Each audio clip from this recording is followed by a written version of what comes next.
ist für uns auch heute das erste Mal mit so einem Live-Podcast. Sonst ist das Ganze immer ein bisschen entspannter bei uns einfach im Studio, im Keller, ohne Publikum. Deswegen, ja, auf jeden Fall vielen, vielen Dank, dass so viele Leute erschienen sind. Vielen Dank, dass wir auch die Möglichkeit haben an Dominik und Britt für das tolle Event hier. Also ich finde, da kann man nochmal klatschen. Das ist echt toll, was hier zusammengekommen ist. Also ja, Applaus für euch. Super. Ja, perfekt. Also falls irgendwer uns nicht kennt oder beziehungsweise mich, ich komme vom Podcast Shutterspeed und auch gleichnamiger YouTube-Kanal. Wir machen viel oder eigentlich hauptsächlich analoge Fotografie, versuchen den Leuten das so ein bisschen näher zu bringen und ja, einfach so ein bisschen das Thema wieder anzubringen, dass man da mal wieder ein bisschen Wind von bekommt, denn so langsam kommt es wieder und der Hype ist auf jeden Fall da. Es gibt neue Kameras, alles Mögliche. Wir haben ein paar Themen mitgebracht, aber ich habe euch natürlich auch einen Gast mitgebracht. Das ist der liebe Carsten.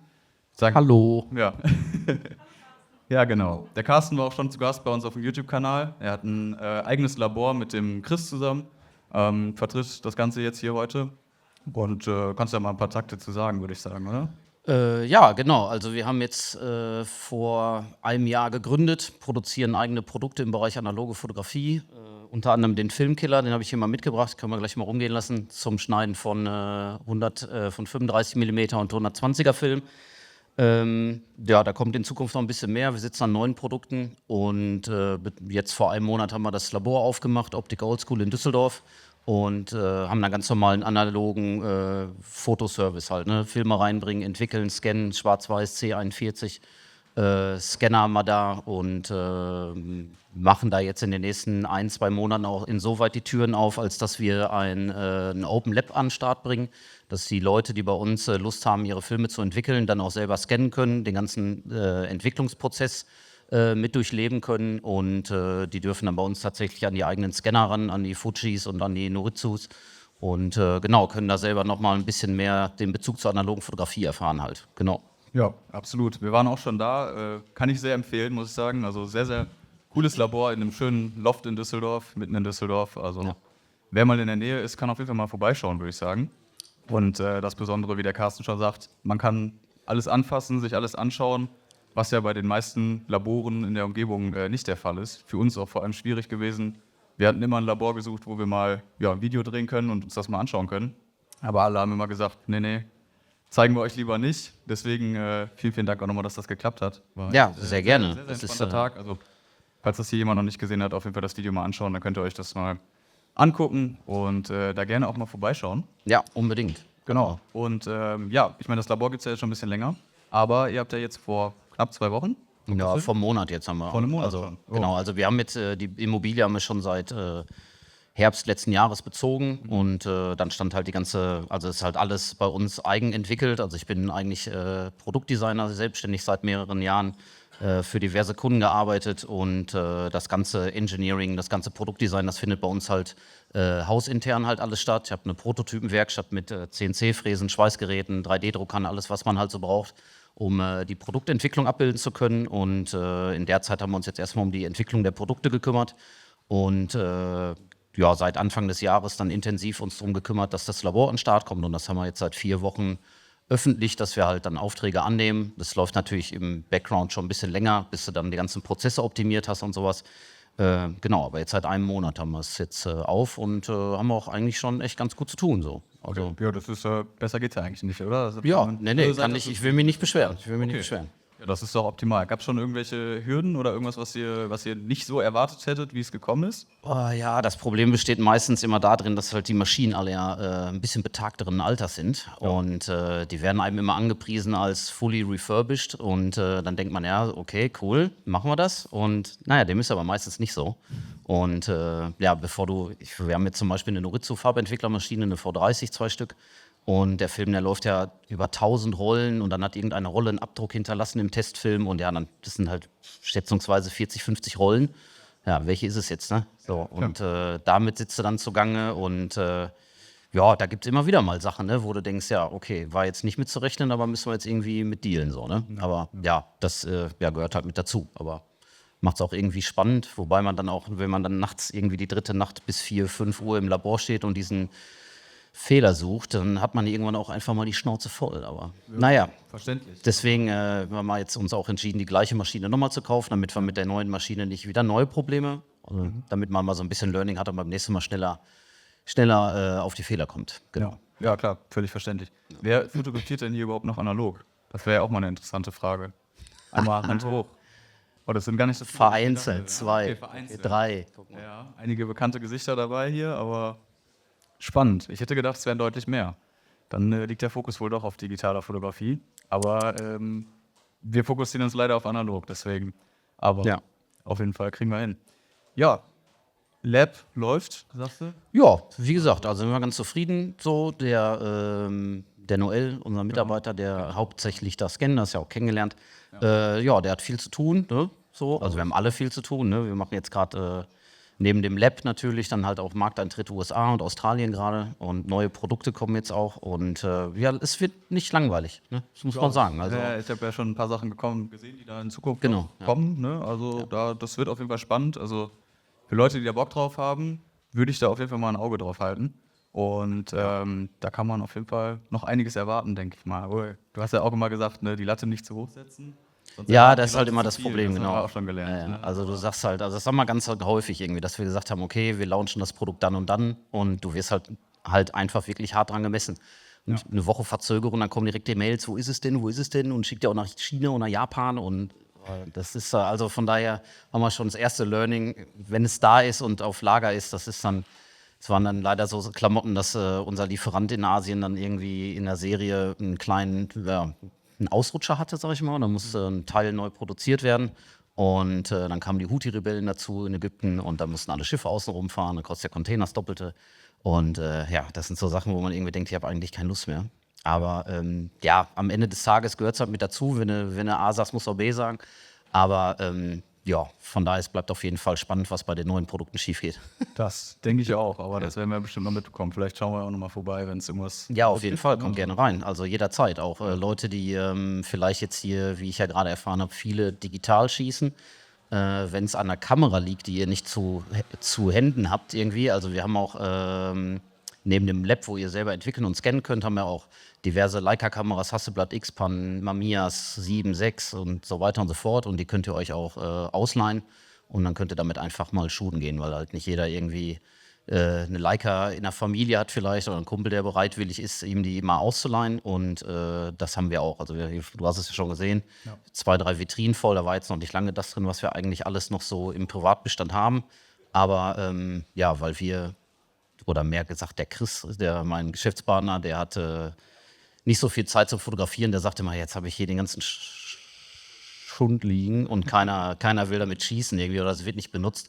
Und von daher wollen wir da einfach die auch rausgeben an die Leute, die sagen, ich will mal eine M4P oder eine M6 schießen oder eine X-Pan Hasselblad oder sowas. Und ja, warum nicht? Es wird ja nicht besser vom Rumliegen halt, ne? So. Absolut. Ich denke, das kennen hier viele auch. Selbst die Digitalfotografen werden wahrscheinlich nicht nur eine Kamera zu Hause liegen haben, gehe ich mal von aus. Ist ja oft der Fall. Ich finde es eigentlich besser, wenn man nur eine hat. Also ich bin selber auch Opfer geworden und irgendwie kauft man dann immer doch noch irgendwas, wo man denkt, das brauche ich unbedingt, aber im Endeffekt liegt es nur rum und dann benutzt es so einmal im Jahr und denkst ja eigentlich am Ende des Jahres so, wie oft habe ich das Ding eigentlich benutzt? Und Ja, da redest du jetzt aber auch mit jemandem, der, ich hab's gerne, damit ich dann, wenn ich Lust habe, es schießen kann. Ne? Und dann die nächste Kamera, die wäre auch schon schön und dann, dafür verkaufe ich aber eine andere.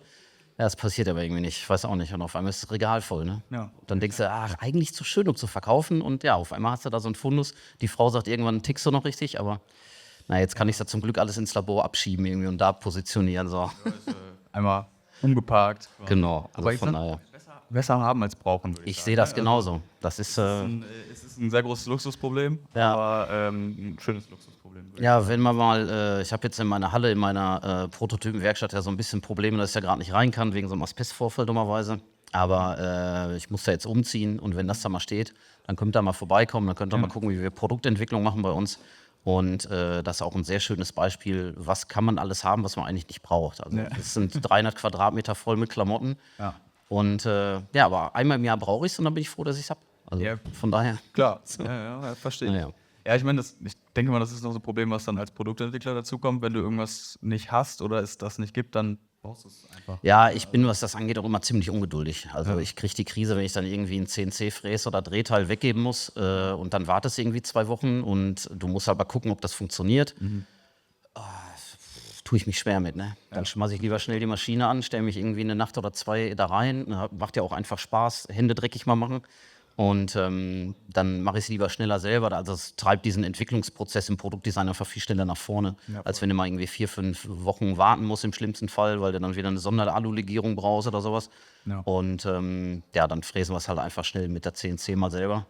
Ja, du kannst Und, einfach viel individueller bauen, ne? Für deinen eigenen Standard, den du brauchst. Und Ja, das ist halt alles nicht ready-made, ne? Also ich habe ja hier, können wir mal rumgehen, vielleicht interessiert es ja den einen oder anderen. Ich würde mal hier anfangen, du stehst so schön nah. einfach mal durchgeben. Das sind halt alles von Grund auf eigens konstruierte Klamotten. Das sind das Einzige, also selbst die Silikonringe, die auf der Welle sind, um den Film zu transportieren, das sind auch keine Standardringe, weil das ist meistens ein TPU und das hinterlässt Abdruck auf dem Film. Ja. Und selbst diese Silikonringe müssen wir anfertigen lassen aus Silikon, weil die gibt es so nicht von der Stange halt. Und da fängt das halt schon an halt. Ne? Ja. Das Einzige, was Standard ist, ist tatsächlich unten die Schraube. Ah, Also genau, also kannst das Ganze, das ist auch ein Anspruch bei uns, dass wir alle Bauteile, diese Edelstahlwelle, die kann rausfallen, die ist nur eingelegt und die gibt einen blauen C. Könnt ihr aber gerne auch rausnehmen. Genau, könnt ihr gerne rausnehmen. Ne? Relativ Und schwer, das Ding.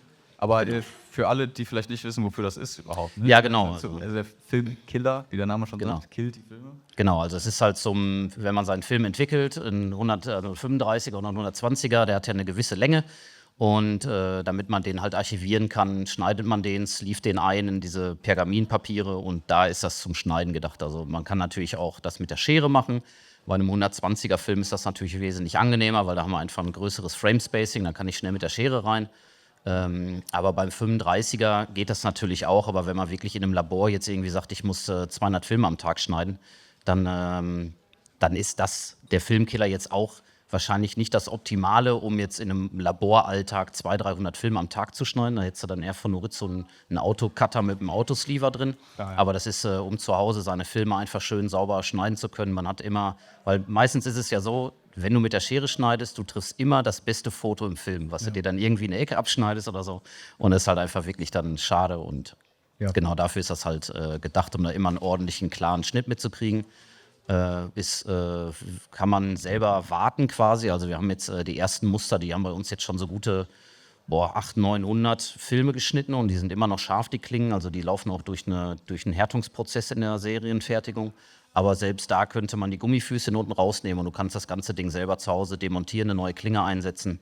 Weil das ist so als Produktdesigner immer das, wo ich immer Vollgas die Krise kriege, wenn du ein Produkt hast und dann landet das nachher auf dem Müll wegen irgend so einem kleinen Detail, was du selber nicht mehr wechseln kannst, das ist verklebt, vernietet oder sonst was.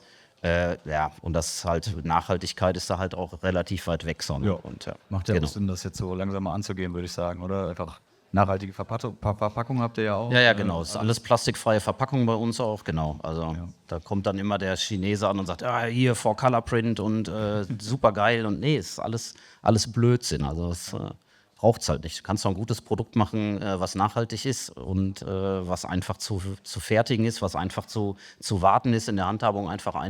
Also da muss man nicht immer irgendwie so ein Spökes machen. So. Das ist Voll. einfach gucklos. Ich denke, das macht auch Sinn, vor allem in der Analogfotografie vielleicht nochmal so einen Nachhaltigkeitstick mit reinzubringen, weil das ist ja jetzt nicht unbedingt das nachhaltigste Ja. Medium, um zu fotografieren, würde ich mal sagen. Ja, okay, da hat sich ja viel getan. Ne? Wenn wir jetzt uns die Chemie angucken aus den 70ern, also da ist die heutige Chemie halt schon wesentlich verträglicher. Ne? Es ist halt immer noch Chemie, ne? Das ist klar, aber wir benutzen originale Fuji-Chemie. Ja. Die können wir auch über Fuji selber dann in die Entsorgung geben. Ja. Und also es gibt halt auch viele, die das einfach in den Abfluss kippen. Halt, ne? Gibt es leider auch, aber das ist, Leider ja. sollte nicht so passieren eigentlich. Aber Wenn es naja. auffällt, wird es teuer, aber der Punkt wahrscheinlich, bis es auffällt, dauert oder passiert einfach nicht. Ne? Also, Ja, ich glaube, das ist, weiß jetzt nicht, ob es irgendwen interessiert. Ne? ja. Also wir haben jetzt letztens noch einen Entsorger gesucht für diese ganze Chemie und am Wertstoffhof wird ja einfach gesagt, da können Sie Stoppbad reinkippen und dann können Sie das einfach in den Abfluss kippen. Ja, klar. Und wenn man dann sagt, dass C41-Prozess kein Stoppbad hat,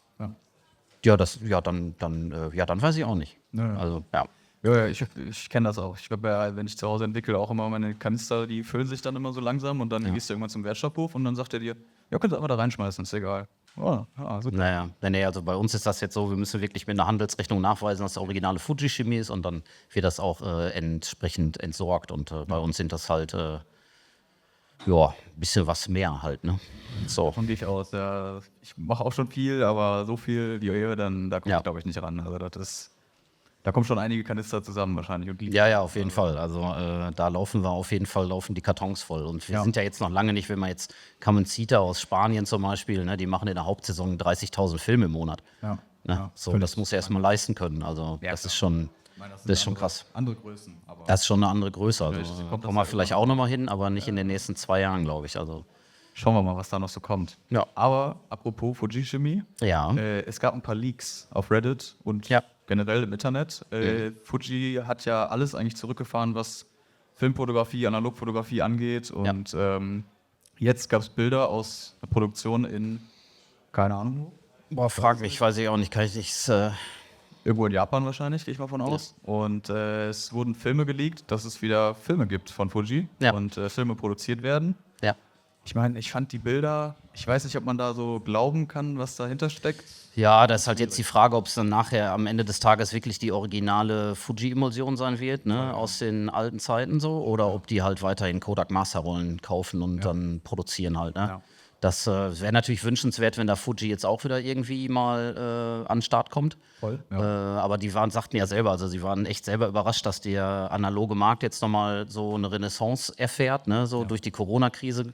Viele Leute, ach guck mal, hier habe ich ja noch alte Kamera. Ja. Warum nicht? Also ich selber habe, ich habe es dir ja schon mal erzählt, also ich habe das in der Ausbildung alles machen dürfen und bin dann aber aus Berufsgründen immer in der Digitalen unterwegs gewesen, weil es einfach Macht auch Sinn. komfortabler war und jetzt wieder in die analoge rein und ich kann fast kein digitales Bild mehr sehen, muss ich sagen. Also ist mir mittlerweile alles zu perfekt so irgendwie. Also, aber ich mag auch diesen Prozess, man nimmt sich einfach ein bisschen mehr Zeit und macht bewusstere Fotos einfach. Ja. Ne? So, Ja, und das finde ich wirklich interessant.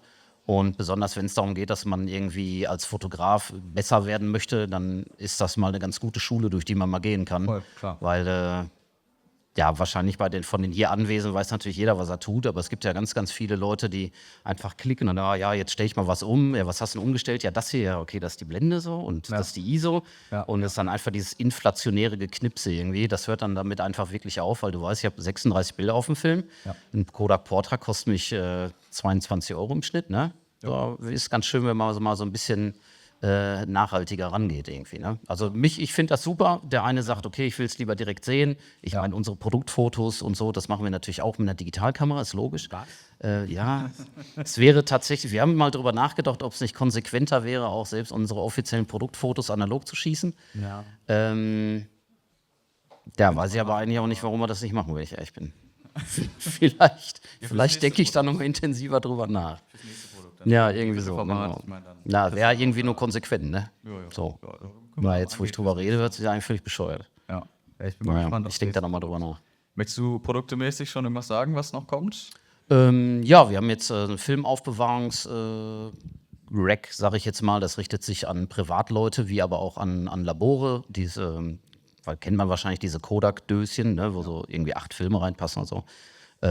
Das ist für viele, weil wenn man jetzt ehrlich ist, ich meine, hier vorne stehen ja ein paar Leute, die analog knipsen. Jeder hat so einen Beutel oder irgendwie eine Kiste, so die Box of Shame irgendwie, wo immer alle Filme so kreuz und rüben da irgendwie im Kühlschrank liegen so. Ja. Und produzieren wir gerade ein etwas größeres, da passen 20 Filme rein, ist ungefähr so groß wie ein Eierkarton, kannst du stapeln. Und genau, du hast es schon gesehen. Und fürs Labor kannst du da halt einfach deine Prozesse optimieren halt, ne? Ja. Twin-Check-Nummer drauf, alles vorsortieren, C41, pushen, nicht pushen, schwarz-weiß, hast du nicht gesehen. Ja. Und genau, und da haben wir auch schon jetzt mit Freestyle in Amerika ja die Verträge für den Vertrieb. Ja. Ist sowas wie Photo Impacts hier in Europa. Und die sind auch schon ganz heiß drauf. Und wir sind da gerade in die Form gestartet. Die Spritzgussform wird gerade produziert. Wir kriegen jetzt die ersten Produktmuster. Ich denke mal Mitte nächsten Monat sollten die da sein. Und ja, dann müssen wir Serie produzieren. Dann denke ich, dass wir so zum Jahresende dann das haben. Und dann kommt noch die Analog Avenue, heißt sie bei uns. Das ist ein 1,80 Meter langes, großes Mikrofasertuch, wo man für Leute, die zu Hause DSLR-Scanning selber machen, dann einfach seine Filme mal drauflegen kann zum Sichten, weil ganz viele Leute gesehen, die sich irgendwie so ganz viele handelsübliche Mikrofaserlappen so hintereinander legen, um da ihren Film draufzulegen, damit er nicht verkratzt. Ja. Und dann mal gesagt, komm, dann machen wir einmal so ein 1,80 Meter mal 40 langes Mikrofasertuch. Das liegt bei uns auch auf den ganzen Arbeitsplätzen von den Scannern. Ja. Wenn der mal am Tisch runterhängt, der Film, wenn er in den Scanner eingeführt wird, dass der kein Schaden genommen wird und so. Und sind so kleine Goodies bisher. Und die große Sache, das ist dann, ich sag mal, Digitalisierung. Da sitzen wir auch dran, aber das ist halt ein wesentlich aufwendigeres Produkt mit Mikrocontrollern und all so ein Kram. Und da brauchen wir jetzt noch ein bisschen Zeit für. So. Aber da an dem Thema Digitalisierung sitzen wir auch. Aber da ist jetzt noch nichts zu sagen. Ja, ich meine, das sagen ja immer viele. Es wäre toll, wenn man mal wieder einen Scanner oder so eine Entwicklungsmaschine neu kaufen könnte. Ne? Ich meine, wie alt sind die letzten 15 Jahre? Also die wir haben, die sind so, das waren so die letzten, die produziert wurden. So 2009 haben wir einen da. 15 Jahre kommt da eigentlich ganz gut hin. Und wir haben auch ältere Schätzchen da. Ne? Ja. Also du musst halt kriegen, was du kriegst halt. Ne? Ja, klar. Und aber halt tot ist, ist es tot. Ne?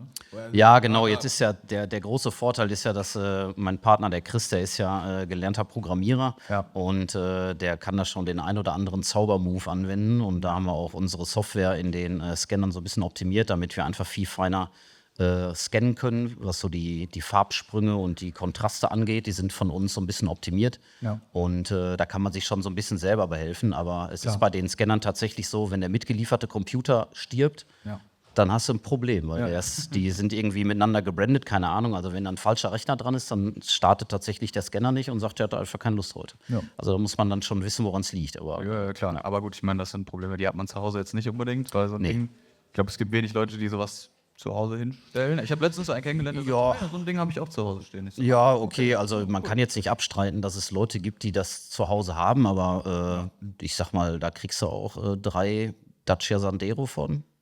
Oder Sandero ist ja egal.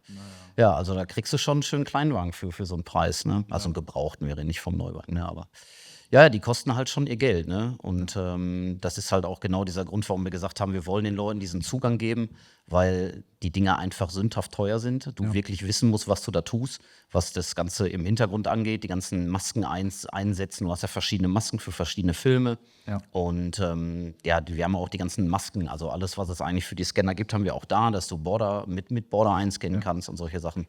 Und da wollen wir einfach den Leuten, weil die Geräte stehen da und es ist einfach wirklich eine ganz schöne Erfahrung, das mal selber einzuscannen, den ganzen Prozess mal mitgemacht zu haben, weil die Leute, die vielleicht schon mal digitalisiert haben lassen in einem anderen Labor oder so, die kennen es vielleicht, dass man manchmal mit den Bildern, die man nachher als digitales Bild zurückkriegt, nicht ganz so zufrieden ist, weil die Person, die den Scanner ja gerade dann bedient, die trifft ja für dich schon eine ziemlich krasse Vorentscheidung, wie deine Farben kommen halt. Ne? Ja, und da ist es echt ganz interessant, das dann einfach mal selber zu machen, weil es am Ende des Tages halt einfach eine extreme Geschmacksfrage ist halt. Ne? Ja. Der eine will es eher ein bisschen punchy in den Farben haben, der andere ein bisschen mehr kontrastreich. Und wir haben auch wir haben durchaus auch Kunden, die einfach sagen, Scan for Final Image und dann knallen die Dinger direkt auf ihre Webseite oder in Instagram rein. Die machen da selber gar nichts mehr. Und da muss halt schon wissen, was will der Kunde haben? Will er eher lieber ein bisschen flacher gescannt, damit du selber irgendwie in Lightroom nachher was machen kannst? Oder willst du halt auf ein Final Image gehen halt? Ne? Ja, klar. Ja, ich meine, es gibt ja viele Leute, die sagen dann auch, nein, analog darf man nicht bearbeiten und das kommt so aus dem Labor und das muss auch so benutzt werden und da bewegt man gar keine Regler oder irgendwas. Aber ich meine, ganz ehrlich, in den 80er, 90er, 70er, wann auch immer, wo man vergrößert hat, Farbe, schwarz-weiß, bearbeitet das Bild ja im Endeffekt genauso. Ne? Ja, klar. Also, das ist ja eigentlich völliger Quatsch. Ja, also ich sehe das auch schon so ein bisschen, also jetzt, wo man dann sieht, wer auf Insta das ist und wer das postet und was der postet und was wir dem gegeben haben als Scan, dann ist das manchmal schon interessant zu sehen, wie die das nochmal so abändern. Ich mache bei mir auch nur absolute Basic Correction halt, ne? So, dass die Belichtung stimmt und also Aber es ist interessant zu sehen, dass du manchmal denkst, okay, das hat er gekriegt und das hat er rausgehauen nachher auf Insta. Und denkst du, boah, okay, krass, das hat jetzt mit dem Original nicht mehr viel zu tun. Aber das ist eine Geschmackssache. Da kann ja jeder machen, wie er will, so. Und dann ist ja aber auch das Schöne daran. Ne? Ja, So. wie der eine digital, der andere analog, der andere knipst Genau. das, der andere knipst das. Ja. Das finde ich bei Fotografie auch immer sehr schön. Jeder hat so sein eigenes Ding und hat da Bock drauf, meistens auch. Auf jeden Fall, ja. Das ist einfach ein Thema, was sehr viel Spaß macht und auch viele Leute zusammenbringt, würde ich mal sagen. Also sehr, sehr cool. Und es gibt auch neue Kameras, ne? Also Habe ich auch von gehört, ja. Ja. Neue Kameras. ja, ich habe auch gedacht, das ist ja eigentlich, wenn man jetzt so ein Labor besitzt, eigentlich auch ein gutes Zeichen. Ne? Das ist so Ja, ein ja, gutes klar. Gefühl, oder? Das ist, also prinzipiell finde ich super. Also, dass jetzt Fuji wieder angedeutet hat, dass sie wieder Film produzieren, dass Pentax mit der Pentax 17 da jetzt nochmal um die Ecke gekommen ist. Da will es ja wahrscheinlich drauf hinaus. Unter anderem, ja. Ja, und das ist ja prinzipiell erstmal super gut. Ja. Das ist ja total toll. Also, das ist jetzt natürlich auch wieder halt so eine kleine, ich sag mal, Nischenkamera oder so. Weil es halt Half-Frame ist. Ne? Das ist jetzt vielleicht nicht für jedermann. Also, man hat ja schon viele Reviews im Internet gesehen. Du hast halt 72 Bilder. Ja. Ja, ist halt echt viel. Ne? Muss halt voll kriegen. Beschleunigt das Ganze irgendwie wieder und entschleunigt es. Musst du wollen, ne? Also es Aber- ist halt wieder was anderes. Ja. Es ist so, ja, also ich hatte persönlich noch gar keine Half-Frame-Kamera besitzt. Ich habe eine. Auch noch nie irgendwie damit gearbeitet, keine Ahnung. Habe ich irgendwie nie den Reiz drin gesehen. Weiß ich nicht. Also ich mache 36 Bilder und mir reicht das auch. Also, Ja, das verstehst, ist. ne? Das kommt ja auch noch dazu. Du hast ja durchaus auch Qualitätsverlust, wenn du halt ein Bild einfach in 2 teilst, offensichtlich. Ja, klar. Aber hast Ja. du noch eine gehabt? Oder? Nee, ich hab so eine Kodak Ektar. Okay, So, die ja, mit die haben Half-Frame. Da merkst du allerdings schon, dass das halt Kunststofflinse ist. Ne? Das merkst du schon. Das ist ja bei der Pentax hoffentlich besser. Ich habe jetzt selber noch nichts geschossen. Ich habe mir viele Reviews schon angeguckt. Ja. Die Linse scheint ja wirklich ganz gut zu sein. Ich finde das prinzipiell super. So, das ist halt für Leute, die wirklich irgendwie. Ich meine, wir müssen ja ganz ehrlich sagen, Analogfotografie ist ja jetzt nicht günstig. Ne? So, Nee, wenn du jetzt überlegst, kaufst einen guten Film, einen Kodak Portra oder was für 22 Scheine und dann hast du noch Def und Scan in XL, dann bist du halt dann über 30 Euro, 35 Euro für 36 Bilder. Ja. Ja, okay, ne? Ist jetzt vielleicht so ein Besserverdiener-Hobby irgendwie, aber von daher ist das ja schon interessant, dass du 72 Bilder auf dem Film hast. Ja. Es wird, glaube ich, eher spannend, Labore zu finden, die Half-Frame ordentlich scannen können halt, ne? So, weil normalerweise, wenn du es im SP500 scannst, dann hast du halt auf jeden Fall immer 2 Bilder auf einem Frame. Ja, klar. Und wie das halt so ist bei Bildern, die musst du unterschiedlich bearbeiten und du bearbeitest halt immer beide Bilder zusammen. Ja, Das ja. eine passt und das andere Ja. kackt halt ab. Ja, ne? voll. So. Also und voll. dafür halt dann eine Half-Frame-Maske, die haben wir halt da. Ja. Aber es ist halt, also wir haben auch entschieden, das ist bei uns, wir machen das ja nicht nach Bildern, sondern einfach nach Film. Das ist jetzt in dem Fall natürlich irgendwie das Doppelte. Aber nee, ich finde die Entwicklung trotzdem super. Ja. Ich finde, das hat auch so durchaus seine Berechtigung. Das ist jetzt natürlich nichts, wo du irgendwie Dokumentarfotograf mit wirst, ne? Aber das ist halt durchaus für die Leute, die dann mal einen Einstieg wieder haben wollen und irgendwie versuchen, für ihr ausgegebenes Geld möglichst viel an Filmen oder an Bildern zu bekommen, ist das ja durchaus eine ganz interessante Veranstaltung, die Sache. An sich auf jeden Fall, aber preislich ist das natürlich auch schwierig, würde ich Ja, sagen. haben ne? wir auch drüber gesprochen, so finde ich auch preistechnisch 200 Euro zu teuer. Ja, Finde also ich 300 so Euro gefühlt. Also ja, 2,99 oder so. Okay. Finde ich akkurat. Aber 530? Also ich habe gesagt, Wenn du überlegst, du kriegst eine Half-Frame von Kodak für 65. gut, aber das ist auch was anderes. Ja, ja, natürlich ist das was aber anderes. Es ist das gleiche Prinzip. Aber ich muss sagen, also für mich war es, glaube ich, so 150, maximal 200 Euro würde ich, also ich hatte das Ding schon in der Hand. Ein guter Kumpel von mir, der Jerome, hat die von Pentax bekommen, glücklicherweise. Ja. Und die hatte ich die Tage mal getestet, aber fühlt sich nicht gut an. Also Nee. es ist nicht so, dass man das Ding in die Hand nimmt und sich denkt, mega. Also es ist es soll Magnesium sein, aber es fühlt sich an wie Plastik, also eigentlich wie diese Kodak Ektar Ja, auch. okay. Also, und irgendwie gibt einem das nichts. Und wenn du, ich sag mal, du spulst den Film vor, du denkst, du reißt das Ding gleich ab oder es bricht. Echt? Ne, ja, voll, komplett. Ach Quatsch, echt? Ja, Okay, absolut. krass. Also war meine Auffassung so. Okay, also ich fand, also für optisch sieht die ja schon ziemlich hochwertig aus, muss ich sagen. an sich, ja. Ich habe es mir größer vorgestellt, muss ich sagen. Die ist auch ziemlich klein. Ja? Ja. Also das ist auch Ja, okay, das ist jetzt. ja, auch Geschmackssache, ne? Also Ja, ich mag natürlich, bei meinen voll. analogen Kameras auch gerne, wenn da irgendwie, ich habe bei vielen und bei den Olympus habe ich unten immer den Autowinder dran. Ja. Da ist auch häufig gar keine Batterie drin, Ja, aber ja. die liegt einfach so satt in der Hand dann. Ja, klar. Und das mag ich ziemlich gerne, so kleine Fipse-Kameras. Ja, aber ich meine, wenn du unterwegs bist und wenn du dir jetzt mal den Fokusring anguckst, Ja. dass da ja nicht nur die Blume drauf ist für Makro, sondern jetzt auch ein Besteckset. Ja, aber ich Weil war- einfach viele Leute in meinem Restaurant so, ich muss erstmal fotografieren und dann posten und dann kann ich essen. Ja. Da siehst du ja schon, an wen sich das so ein bisschen richtet halt irgendwie. Ne? Ja, aber ich war vollkommen überfordert mit dieser Anzeige ja. erstmal. Also ich meine, du hast ja unten auch noch die Beta-Anzeige, wie weit die Sachen Ja. weg sind quasi. Ja. Da waren 6 oder 7 Logos, glaube ich, drauf. ja. Von Blume, Personen, Berge, Gruppe, keine Ahnung, ja. alles Mögliche, was sie sich da alles ausgedacht haben. Ja. Aber ich war super überfordert. Also, Ja, dann musst du mit der Holger anfangen. ja, ja gut. Die musst du halt eintapen, damit die keine Light Leaks hat, aber nee, aber ja, ich finde es prinzipiell super interessant. Ich denke, wir werden uns da auch im Lab mal eine zulegen, damit wir uns das mal auch in Live mal angucken können. Mit Sicherheit. Aber ja, mal abzuwarten, wie die angenommen wird am Markt. Ne? Also wünschenswerterweise gut. Ne? Also Ja. ist halt analog, ist aber pro es ist analog, es ausverkauft, wird mehr glaub Film geschossen. Ja. Ich finde die Entwicklung prinzipiell gut. Ja. Wobei, ja, wir hatten jetzt eben schon drüber gesprochen, für 520 €, da kriegst du auch schon eine richtig schöne, ältere, gebrauchte Kamera mit 1, 2 guten Objektiven halt. Ne? Voll. Aber es ist halt, ja, da musst halt schon wieder so ein bisschen mehr wissen, was du halt tust. Ne? So. Ja, natürlich. Aber ich meine, gut, du kannst auch irgendeine Point-and-Shoot kaufen oder so. Ja. Ne? Wie du auch sagst, diese Kodak Ektar, und die kostet dann Puffi oder kostet Ja. der Olympus für 150, 200 Euro. Ja. Und damit bist du auch glücklich im Endeffekt. Und so schnell kaputt gehen die Dinger ja meistens auch nicht, wenn du dir eine einigermaßen vernünftige kaufst. Man gibt nicht mehr so viele schöne Dinger, aber Ja. man findet ja schon was, ne? Also wenn man ein bisschen schaut. Ja, auf jeden Fall, auf jeden Fall. Also da könnte man dann halt jetzt nochmal Hoffnung setzen in die Rollei. Ja. Ne? Die 35 AF, die jetzt kommt, legendäres Ding aus den 60ern, die jetzt wieder aufgelegt wird, wird ja von Mint in Lizenz produziert. Ja. Wird ja auch schon ziemlich gehypt. Ja, Ich meine, natürlich ist das so einfach der Mörder-Brand, ne, von damals, so aus der Zeit. Also bin ich auch sehr gespannt. Also will ich mir auf jeden Fall auch mal angucken. Und ich meine, klar, Lightmeter drin jetzt, Ja. ne, und Autofokus Ja. ist Aber natürlich auch schon groß, ne? Also deutlich größer als die alte. Ja, klar, muss er irgendwo hin, ne?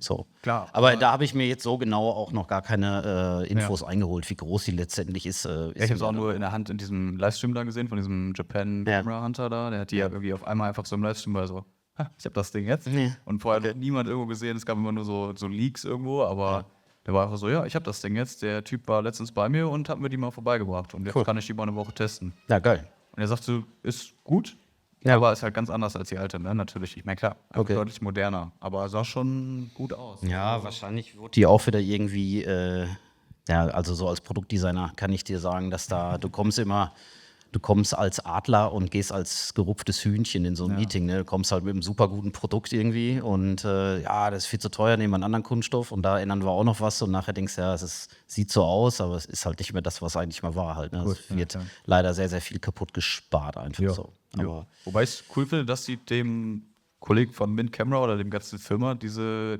Möglichkeit geben, quasi das Online-Branding zu verkaufen. ja, Also finde ich schon krass. Ich meine, die haben ja vorher immer so Polaroid-Customs gemacht, wie ich das verstanden habe, so TLRs und so, wo man dann so 6x6 Polaroids schießen konnte. Und das finde ich schon spannend. Also, dass die sagen, ey, also ich habe gehört, der hat irgendwie 4 oder 5 Jahre jetzt an dem Ding gesessen, anscheinend. Dachte, sehr wenig Schlaf mit dabei. Ne? keine Info drüber, weiß ich nicht. Ja, und Ich habe die Artikel noch nicht gelesen. Die waren jetzt im Kameramagazin, in dem neuen Kameramagazin waren die drin. Und ich glaube, im neuen Silvergreen ist auch was drin. kann auch gut sein. Ja, ich habe auch nur das bei, nicht. Ich will jetzt nicht lügen, aber- diesem Camera Stay Analog, diese Zeitschrift da. Da hab ich das gesehen. Naja, ich hatte noch keine Zeit, wie gesagt, wir haben irgendwie brennt bei uns der Wichtiges Baum zu tun. irgendwie. Ja. Ja, völlig verständlich. Aber ja, man selber hat ja auch keinen Einfluss drauf, was da rauskommt. Also von daher warte ich jetzt einfach mal ab und dann gucken wir uns das mal an.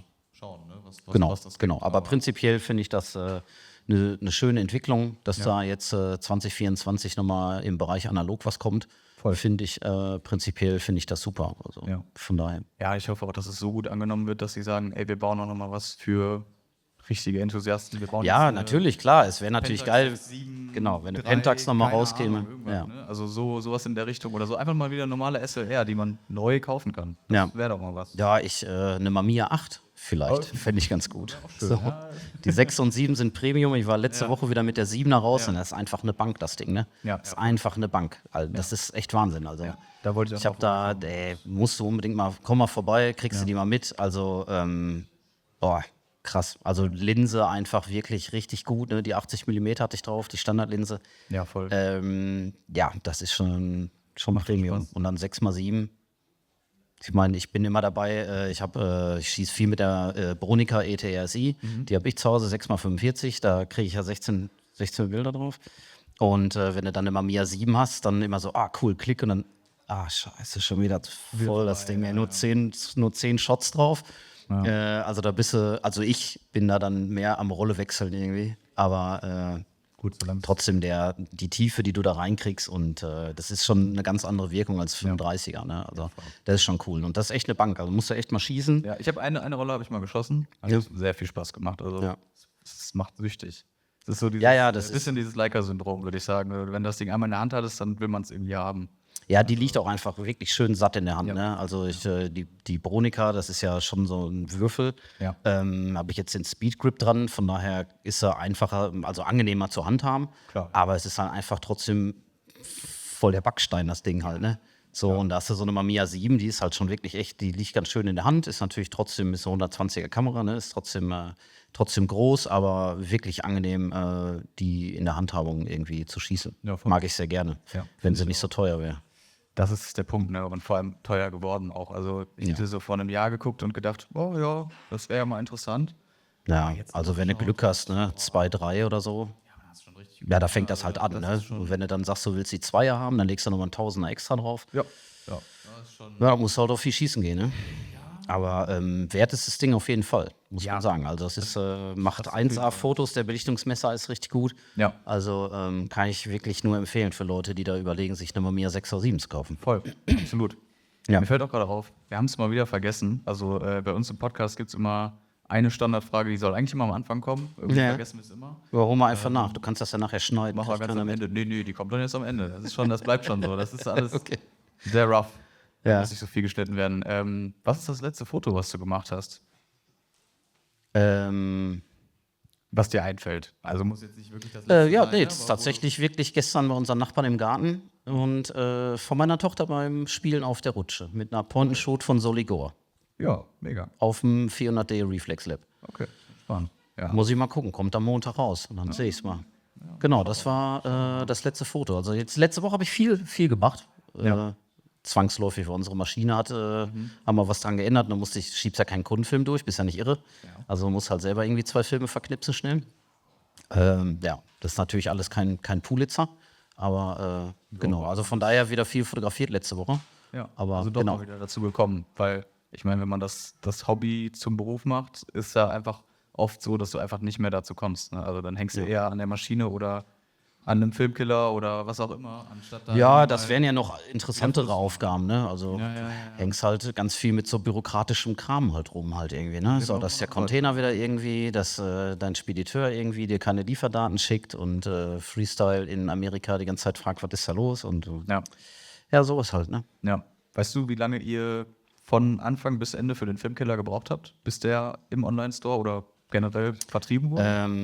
Das will man mal testieren. Ja, das ist ja immer dieses Problem, wenn man Sachen für sich selber macht, ne? Ja. Das ist ja eigentlich das Schlimmste. So, das ist ja einfach das Schlimmste. Also gebraucht hat das Ganze, wir sind da ziemlich schnell eigentlich, muss ich sagen. Also meine Kunden, wenn wir da irgendwie Produkte machen, dauert das so gerne mal 1,5 Jahre, bis das dann vor Ort im Lager liegt. Ja. Wir hatten nach einem Jahr haben wir schon verkauft, also da waren wir relativ schnell. Aber du hast den ganzen Prozess jetzt nicht im Blick, aber ich weiß, dass ich gute 350 bis 400 Stunden an der Entwicklung und bis das dann alles so gepasst hat. Ne? Das waren halt 3, 4 Prototypen, alles 3D gedruckt dann, ne? Die Klingen gemacht und getan und also das waren so inklusive Packaging-Design und so ein Zip und Zap, waren das so gute 400 Stunden Arbeit, waren das schon. Ja. Kommt schon ein bisschen was zusammen, ne? Genau, ich hoffe, dass wir den auch nie wieder anpacken müssen, weil ich kann nie mehr sehen. Also gibt es kein 2.0? Überlegen wir mal. Also es wäre jetzt noch, wenn jetzt die Pentax natürlich einschlägt wie eine Bombe, dann müssen wir einen neuen machen, weil wir natürlich dann auch Half-Frame schneiden müssen. Ne? Ja, ist klar. Also kannst du jetzt auch, ist ja eine Schnittmarkierung drauf für 35. Da kannst du ja schon, wenn man so ein bisschen Ahnung hat, wie groß ein Haarframe ist, kannst du das ja schon hinkriegen. Ja. Nee, wir kriegen immer viele Angaben für Leute, die irgendwie so Sonderformate schießen. Ne? Diese elendig langen Klamotten, also X-Pan zum Beispiel, kriegst du drauf geschnitten. Ja. Aber haben jetzt so insofern erstmal keine Schnittmarke drauf. Nee. Von daher können wir mal gucken. Ja, nur du musst halt dann wieder konstruktiv ran, du musst wieder neue Spritzgussformen machen. Und wir haben jetzt noch ein Fünftel der Ware ist weg. Und über den Rest müssen wir mal gucken. Und Irgendwie an den Mann bringen, aber kauf einfach 1000 Stück und dann wissen wir, das läuft und dann bauen wir noch mehr. dann gerne. Ja, dann kaufe ich auch gerne 1000 Stück, aber ja, ist ja vielleicht für die Leute hier nochmal interessant, wer da Bock drauf hat. Kann ja mal bei euch auf der Seite vorbeischauen. Ne? Ja, auf jeden Fall. Sehr gerne. Also wir haben auch Aktionen gerade. Ach ja, genau. Auf Instagram könnt ihr gerade einen Filmkiller gewinnen mit Film dabei und Dev und Scan dabei. Ja. Da einfach mal folgen. Und da kommen jetzt in naher Zukunft immer mal wieder ein paar Aktionen, weil es ein paar Fotowettbewerbe machen, die dann auch. Wir können ja auch bei uns drucken. Wir haben ja einen Fuji Frontier, Frontier Dry-Lab da, kann auch gedruckt werden bei uns. Ja. Wir machen jetzt keinen Feinart, weil da holst du dir auch wieder, also bisher nicht, vielleicht kommt das irgendwann mal. Naja, klar. Aber wer sich da so ein bisschen mit auskennt, du holst dir halt einfach ganz viele Kundenprobleme ins Haus. Ja. Weil du da einfach bei den absoluten Basics anfangen musst, was Druck angeht. Halt, ne? Ja, so, da fängst du noch an, für viele Leute die Druckvorstufe zu machen oder musst denen halt erklären, warum du aus dem runtergerechneten WhatsApp-Foto keine coole Fototapete drucken kannst. Halt, ne? So, das ist, deswegen haben wir gesagt, es gibt Leute, die drucken, die wissen, was sie da tun, wir wissen, was wir bei uns tun und da kann man ja schön zusammenarbeiten, aber man muss jetzt nicht immer so, Platz hätten wir noch.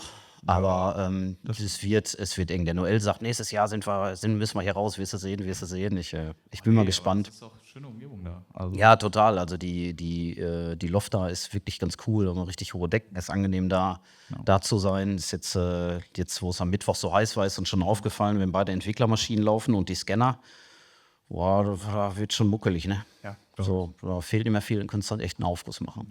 Da müssen wir uns da irgendwas ausdenken, aber ist halt so. Ja, gut. Aber kann man ja noch ändern oder Klimaanlage rein? Oder Ja, genau. Ja, so. Da wird sich ein Weg finden. Ich habe Wassereis gekauft im Kühlschrank. Auch gut, ja. Tipptopp. Ja, perfekt. Ja, sehr schön. Dann würde ich sagen, hast du noch irgendwas, was dir auf dem Herzen liegt? So vieles, aber ich weiß nicht, ob das hier hinpasst. Okay. Nee, alles gut. Ich bin Okay. zufrieden. Sehr gut. So, ist ja dein Podcast. Hast du noch was? Hab ich noch irgendwas? Ja, für alle Leute, die es noch nicht kennen, ihr könnt gerne mal auf YouTube und auf Instagram vorbeischauen bei uns. Wir haben da den Podcast und machen generell halt, wie gesagt, Videos über die analoge Fotografie, die Folgen von In Fokus, wo wir zum Beispiel auch. Ja, ich habe auch gehört, das soll ein super Video sein. Ja. Ja, habe ich auch gehört. Da kann man sich immer ein bisschen anschauen, was so hinter den Kulissen passiert. Wir haben auch mal bei dem Nico Wagner zum Beispiel vorbeigeschaut in Bonn. Der macht analoge Vergrößerung, vielleicht auch interessant für einige Leute, bietet auch Workshops an. Und sowas begleiten wir dann immer sehr gerne. Und das gibt es alles bei uns auf YouTube zu sehen. Und den Podcast gibt es, da laden wir immer Fotografen und Leute ein, die interessant unterwegs sind in der analogen Fotografie. Und ansonsten gibt es hier noch irgendwelche Fragen im Plenum. Sieht nicht so aus. Okay, ja dann nicht. Dann würde ich sagen, Bin ich auch fein mit. war's das für heute. Also vielen, vielen Dank, dass ihr alle so zahlreich erschienen seid und zugehört habt. Freut mich auf jeden Fall. Können wir gerne wiederholen. Ja. Vielen Dank. Gemacht. Und ich würde sagen, ich hoffe, wir sehen uns oder quatschen gleich noch ein bisschen. Und sehen uns beim nächsten Mal dann wieder wahrscheinlich online, gehe ich mal von aus. Außer es gibt direkt wieder so ein Blickwinkelfest. Aber schauen wir mal. Perfekt. Ja, danke dir. Danke euch. Ja, Danke dir auch nochmal für die Möglichkeit, dass ich hier ein bisschen was erzählen durfte und auch euch, dass ihr zugehört habt und auch geblieben seid. Und kommt gerne mal vorbei. Düsseldorf, Pempelfort, super schön angebunden mit der S-Bahn von Köln, S20 und dann geht das. Ja. Oder S6 ist es. Ich sage immer S20 und es ist, glaube ich, S6. Ich weiß es nicht. Du musst hier, Simon, der ist Naja, ihr werdet das schon rausfinden. Ja, der sagt ja. Aber da auch mal gerne auf optik-oldschool.com, da könnt ihr mal gucken. Also wenn ihr wirklich mal Bock habt, selber Filme zu entwickeln, zu scannen, kommt da gerne vorbei, seid da herzlich willkommen. Ja. Würden uns auch freuen, wenn ihr nochmal vorbeikommt oder so. Natürlich. Und dann, würde ich sagen, Filme schießen, ne? Ja. Allzeit gut Licht, sagt man ja, ne? Allzeit gut, auch gut. Perfekt. Dankeschön. Allzeit.